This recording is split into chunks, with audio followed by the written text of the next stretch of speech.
Quick tutorial is to show you how to use an Android Bluetooth enabled device to update your PPIII envelope hub. The first thing we'll do is we'll come into our VT screen and check the current firmware revision. To do that, we'll go over to the wrench, we'll go to operator, diagnostics, and in diagnostics you can see the second line says the hub is on revision 1.1.189.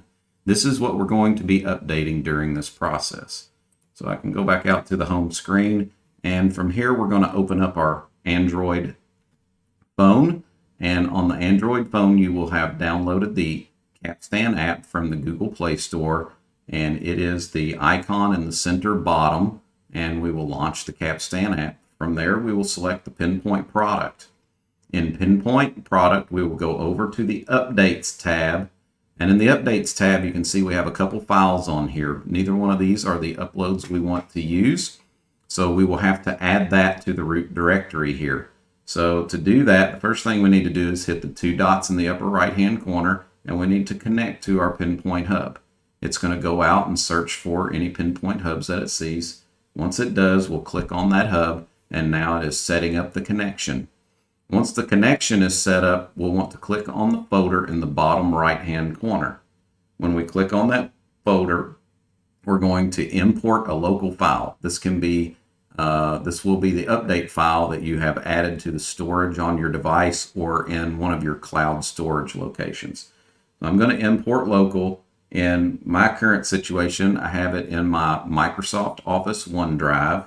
So I'm going to look in my files there under Envelope Product, and firmware, I have version 1.02.23. So in there, I'm going to click on the file that does not end in T. The one that ends in T is to use the ISOBus loading protocol with a CAN translator. The one that doesn't end in T is for the Android device. So when I click on that, you're going to see that that is added to the root directory. And when I now click on that, it's going to send it to the controller, and it asks me if I'm sure I want to update firmware. I click on the OK. You'll see it tells you it is setting up the right at the bottom, and it is now sending the file, as you can see at the top. So typically this takes, it started sending the file at 2:42.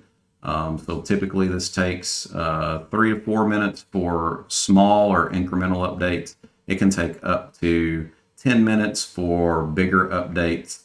We're going from .189 to 2.23. We're doing a pretty significant upgrade right now, so this file will take a little bit of time. So right now, the updating is supported via an Android device. Very soon, iOS or Apple devices will be supported as well. Right now, there is a Bluetooth throttling issue on those devices. So it will connect to the hub. It is available in the Apple Store and the App Store for Apple. You can still use your Apple phone as a key fob with your envelope hub, connecting it via Bluetooth. But right now, the file transfer speed is slow on iOS. So in the next revision of firmware, iOS Bluetooth updates will be supported, but for now it's limited to Android. So and also, when you get your file on your device, you have many options. So it might have been emailed to you from somebody from Capstan, or you may have found it on our website. Either place that you find it, what you will do is you will download that file either to Microsoft OneDrive, which I have on my PC and synced with my phone. You could have it in Google Drive. You could have it in your iCloud storage. You could have this file stored in any type of cloud storage that's also on your phone. You could save the file locally to your phone.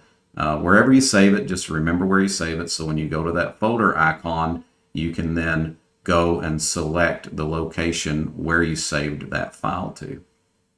So the other option is to use what we call a CAN translator, or this is a device that you plug into the ISO CAN on the machine or on the PPIII hub itself, and then you use your PC and a product or a upload tool called CAN Commander to upload that or transmit that file directly to the Pinpoint 3 Envelop hub. The Android iOS option is easier with Bluetooth. The third option is you can physically remove the hub, take the screws off of the back of it. You can actually place the file directly on the SD card and plug it back into the hub, put it back together, install it on the machine, and you can update the hub that way as well.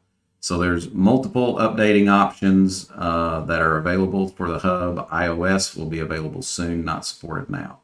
This process right now, we can see sending the file is about 50% complete, and we're maybe about 2 minutes into this process. So we're looking at a 4 to 5 minute upload time here. What it's doing right now currently is it's not actually in the process of upgrading the firmware yet. It's writing this file to the SD card on the Gateway hub. So if we actually come back and look at our Gateway hub or our software revisions, and we go into the wrench and operator diagnostics, we can see that the VT and the hub are still operating normally, and they're still on version 1.1.189, even though we see the upload is taking effect on the app. So it is writing that file to the card on the hub, and it doesn't actually begin the process of updating until we restart the display or do a factory reset.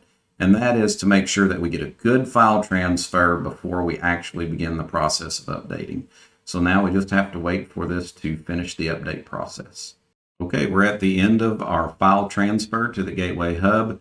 You can see that that took approximately 5 or 6 minutes to get the whole file transferred, so it's a fairly quick process. It gives you an update that says the file transfer was completed successfully. We'll hit OK on that, and now we'll come back to our hub. Now, even though the file transfer was complete, we can still see that the hub is on revision 1.1.189. So what we'll have to do to get this firmware upgrade to take place is we'll have to go to the wrench. We'll go to Initial Setup, Configuration, and from there we'll scroll down and we have 2 options to restart it. One of them is a software restart, which turns off the Gateway hub and turns it back on. On boot up, if it sees a firmware upgrade file on there, it will automatically place that upgrade in process. The other option is a factory reset, which takes everything back to default settings and does the same reboot process. So either one of those will do it. If we're doing an incremental upgrade from one to the next firmware upgrade, it's okay to just do the software restart and everything will pull up fine. We're doing a very significant skipping many revisions of firmware in this particular situation. So we're going to go on and do the factory reset on this. Ask us if we want to do that. I'm going to click yes. So now the Gateway hub is in the process of a factory reset, and we can see that it has been pulled off the ISO bus as we're getting the warnings that it can't find it anymore. So now we have to wait for, depending on the controller and how much bus loading is going on, this process can take anywhere between, again, kind of like the upgrade process, anywhere between 3 and 10 minutes, but typically somewhere in the neighborhood of around 5 or 6 minutes, this ISO bus will get reloaded. All right, it appears we have now successfully updated this hub to revision 1.02.23, I believe, and we can now go into our wrench, into operator, diagnostics, revision information, and now when we look at the hub revision, we can see that we are on 1.2.23. So we have successfully upgraded this. It has successfully reloaded the object pool, and we are now ready to set this back up for our operating condition.